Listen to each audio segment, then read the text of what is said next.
Hello மக்களே! மாறன் வீரா செம்ம இன்ட்ரெஸ்டிங்கா போயிட்டுருக்கு. நம்ம மாறனுக்கு கனி தான் ராகவனோட பொண்ணு அப்படிங்கிற ஒரு விஷயம் தெரிய வருது. நம்ம கனியோட உயிர காப்பாத்துன மாறன நம்ம வீரா ஏத்துக்க போறாங்களா? வீடியோக்குள்ள போறதுக்கு முன்னாடி நம்ம சேனலுக்கு சப்ஸ்கிரைப் பண்ணுங்க. அப்படியே பக்கத்துல இருக்க பெல் ஐகானை கிளிக் பண்ணிருங்க. அப்பதான் நான் போடுற வீடியோலாம் உங்களுக்கு நோட்டிஃபிகேஷனா வரும். நம்ம கனியும் மாறன் கிட்ட ரவுடி ஃப்ரெண்டு அப்படின்னு சொல்லிட்டு ரொம்பவே சகஜமா பேச ஆரம்பிக்கிறாங்க.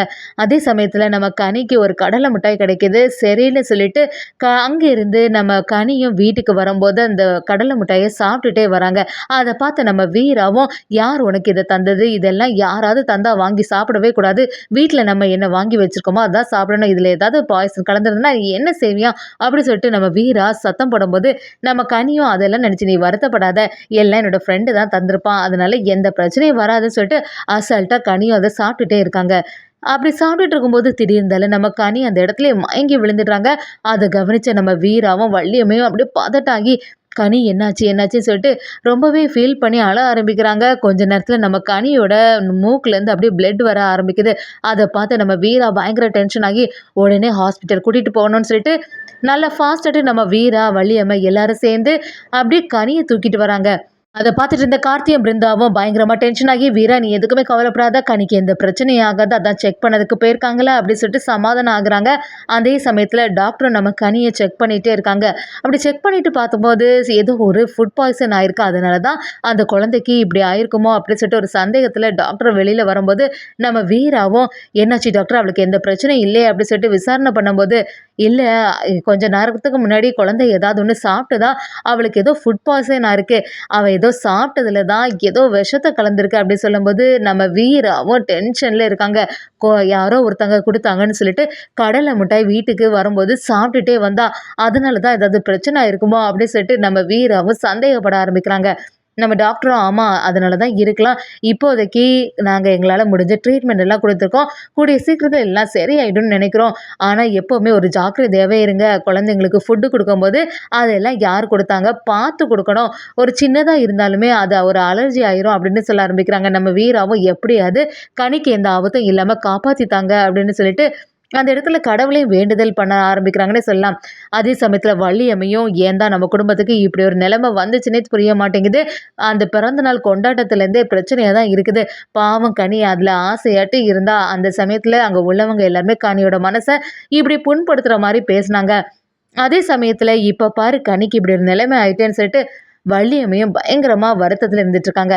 இன்னொரு சைடு பார்த்தீங்கன்னா, நம்ம மாறனும் கொஞ்ச நேரமா யாரையுமே காணலையே அப்படி சொல்லிட்டு டென்ஷன்ல இருந்துட்டு இருக்கும்போது, சரி வள்ளி அத்தை வரும்போது நம்ம அவங்கள்ட்ட விசாரணை பண்ணலாம் அப்படின்னு சொல்லிட்டு யோசிச்சுட்டே இருக்காங்க.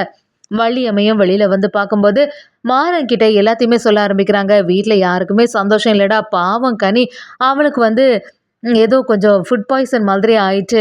பாவம் ஹாஸ்பிட்டல்ல தான் இருக்கா. அவளுக்கு எந்த பிரச்சனையும் ஆகக்கூடாது" அப்படி சொல்லிட்டு நம்ம வள்ளியம்மை சொல்லும்போது, அத கேட்டுட்டு இருந்த மாறனும், "என்னாச்சு?" அப்படி சொல்லிட்டு விசாரிக்கும்போது, யாரோ ஒருத்தங்க ஏதோ குடுத்துருக்காங்க போல. அதனால தான் அத சாப்பிட்டுட்டு அவளுக்கு இந்த மாரி ஃபுட் பாய்சன் ஆயிட்டு, இன்னும் ஹாஸ்பிட்டல்ல தான் இருக்கா. அவ நல்லபடியா குணம் ஆகணும் கடவுளே அப்படின்னு சொல்லிட்டு சொல்லும்போது, நம்ம மாறனும், "அந்த சின்ன பொண்ணோட ஃபோட்டோ ஏதாவது உன்னோட ஃபோன்ல இருக்கா?" அப்படின்னு கேட்கும்போது, வள்ளியம்மையும் அத எடுத்து நம்ம மாறன் கிட்ட காட்டுறாங்க. மாறன் அத பார்த்த உடனே அப்படியே அதிர்ச்சியாயி நிக்கிறாங்க.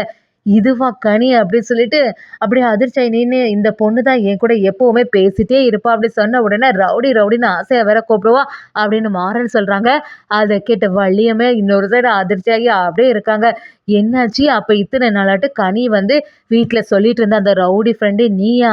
அப்ப அந்த கடலை மிட்டாய் எல்லாம் குடுத்தது நீதானே" சொல்லிட்டு வீரா எல்லாருமே நினைச்சிட்டு இருக்காங்க. அப்படின்னு நம்ம வள்ளியம்மையும் மாறன்கிட்ட எல்லாத்தையுமே சொல்லும்போது, "இல்ல, கண்டிப்பா நம்ம கனிக்கும், வீராவுக்கும் யாருனாலயும் ஏதோ ஒரு ஆபத்து இருக்குது. நான் ஏற்கனவே இந்த மாரி யோசிச்சுட்டே இருக்கேன். அந்த பொண்ணு வந்து ரோட்ல போகும்போது யாரோ ஒருத்தங்க அவள இடிக்கிறதுக்காண்டி வந்தாங்க. அதே சமயத்துல ஒரு பர்த்டே பார்ட்டியில கூட அந்த பொண்ணுக்கு ஏதோ ஒரு ஆபத்தான சிச்சுவேஷன் வந்துச்சு. இது எல்லாத்தையுமே யோசிச்சு பார்க்கும்போது யாரோ ஒரு பெரிய விரோதி கனிக்கு இருக்காங்க." அப்படிங்கிறது நம்ம மாறனுக்கு நல்ல தெளிவா புரிய ஆரம்பிக்குது. மாறனும் கனிய எப்படியாவது நல்லபடியா காப்பாத்தணும் அப்படிங்கிற ஒரு எண்ணத்தோட நம்ம மாறனும் இனி ஒவ்வொரு செயலையும் செய்ய போறாங்க. நம்ம வள்ளியம்மையும் மாறன்கிட்ட வந்து, "இத்தன நாளா வீட்ல வந்து ரவுடி ஃப்ரெண்டுன்னு சொன்னா, அது நீன்னு மட்டும் தெரிஞ்சுனா வீரா பயங்கரமா டென்ஷன் ஆயிருவா. ஏற்கனவே உன் மேல பயங்கர கோபத்துல இருக்கா. இப்ப கனிக்கு வந்து உன்னால ஏதாவது ஆபத்து வருது அப்படின்னு ஏதாவது தெரிஞ்சுன்னா வீராவுக்கு உன் மேல இருக்கக்கூடிய கோபம் அதிகம் ஆகுமே தவிர குறையதுக்கு வாய்ப்பே இல்லை அப்படி சொல்லும்போது நம்ம மாறணும். சரி வள்ளியத்தை, இனிமே இதை பத்தி யாருக்கிட்டுமே பேசாதுங்க. நான் தான் அந்த ரவுடி ஃப்ரெண்டுன்னு உங்களுக்கு தெரிஞ்சிட்டல. இனி கனிக்கு எந்த ஆபத்தும் வராம நான் நல்லபடியா பார்த்துப்பேன் அப்படி சொன்ன உடனே வள்ளியம்மையும் அதுக்காக நீ ஏதாவது ஒரு பிரச்சனையில மாட்டிக்காதுன்னு சொல்லிட்டு நம்ம மாறன் கிட்ட சொல்ல ஆரம்பிக்கிறாங்க. இன்னொரு சைடு பார்த்தீங்கன்னா, நம்ம வீராவுக்கு பயங்கர டென்ஷன்ல இருக்கு. வள்ளியம்மை கிட்ட வந்து, இது வந்து சரியே கிடையாது. அந்த ஃப்ரெண்டு யாருங்கிறத நம்ம தெரிஞ்சுக்கவே ஆகணும். இந்த கனிக்கு இப்படி ஒரு ஆபத்து வரும்னு நான் நினைக்கவே இல்ல. கனிய வந்து யாரோ ஒருத்தங்க ஏதோ பிரச்சனை பண்ணலான்னு யோசிக்கிறாங்க.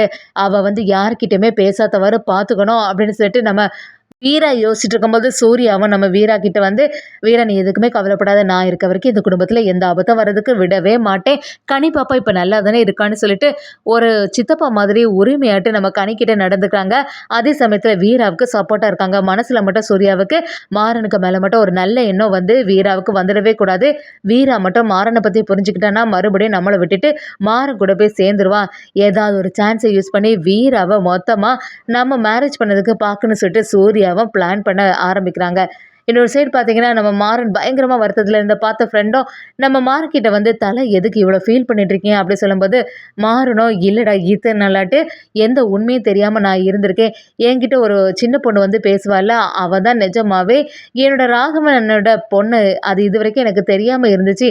அவளோட உயிருக்கு ஏதோ ஒரு ஆபத்து இருக்கு. அதை நினைச்சு தான் எனக்கு ரொம்பவே வருத்தமா இருக்குடா அப்படின்னு சொல்லிட்டு நம்ம மாறனும் அவங்க ஃப்ரெண்ட்கிட்ட ரொம்பவே ஃபீல் பண்ணி பேச ஆரம்பிக்கிறாங்க. அப்படியே நம்ம கண்மணி அடக்கம் பண்ணியிருந்த அந்த சமாதி இடத்துல வந்து மாறனும் யோசிச்சு ஃபீல் பண்ணிட்டே இருக்காங்க. நான் உங்களுக்கு கொடுத்த வாக்குப்படி கண்டிப்பா நிறைவேற்றுவேன்னு ஏற்கனவே நான் உங்கள்கிட்ட சத்தியம் பண்ணியிருக்கேன்.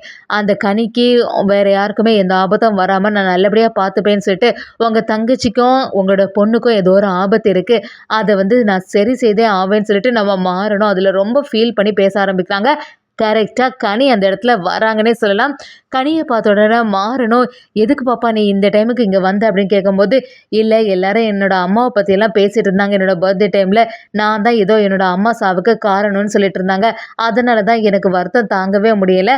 அதான் இந்த இடத்துக்கு வந்து பார்த்தேன் அப்படின்னு சொன்ன உடனே நம்ம மாறணும் அப்படி நம்ம கனியை கட்டி அணைச்சி, நீ எதுக்குமே வருத்தப்படாத பாப்பா, இப்போ உனக்கு உடம்புக்கெல்லாம் சரியாயிட்டு தானே அப்படி சொல்லும்போது, கனி எனக்கு எல்லாம் சரியாயிட்டு, எனக்கு நீ எந்த பிரச்சனையும் இல்லை அப்படி சொல்கிறாங்க. நம்ம மாறணும் அப்படியே கனியை கட்டி அணைச்சிட்டு, இல்லை பாப்பா உனக்கு ஏதோ ஒரு ஆபத்து இருக்கு. யாரோ ஒருத்தங்க உனக்கும் உன்னோட சித்திக்கும் ஆபத்து வர மாதிரி ஏதோ ஒரு செயலை செய்துட்டே இருக்காங்க. அது யாருன்னு கூடிய சீக்கிரத்தில் நான் கண்டுபிடிச்சே ஆவேன்.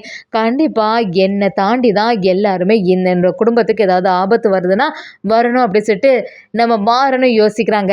வீரா என்னதான் நம்ம மாறனை வந்து திட்டிகிட்டே இருந்தாலுமே மாறன் எப்படியுமே வீராவுக்கு நல்லது செய்யணும், அவளுக்கு எந்த ஆபத்தும் வரக்கூடாதுன்னு சொல்லிட்டு அவங்களுக்கு துணையாவே இருக்கிறது மாதிரியே நம்ம கனிக்கும் இனி ஒரு ஆறுதலா இருக்க போறாங்க. கனிக்கு ஏதாவது ஆபத்து வருதுன்னா உடனே அதை சரி செய்யறாங்கன்னே சொல்லலாம். அதே சமயத்துல கனியோட உயிருக்கு ஆபத்து வரும்போது கனியை காப்பாத்துன நம்ம மாறனை ஒரு கட்டத்துல கனி உதவினால நம்ம வீரா வீட்டுக்குள்ளேயே கூட்டிட்டு வராங்கன்னே சொல்லலாம். அதை பார்த்து நம்ம வள்ளியம்மைக்கு சந்தோஷம் ஆயிடுது. இனி சூர்யாவோட சூழ்ச்சி என்னவா இருக்க போகுது.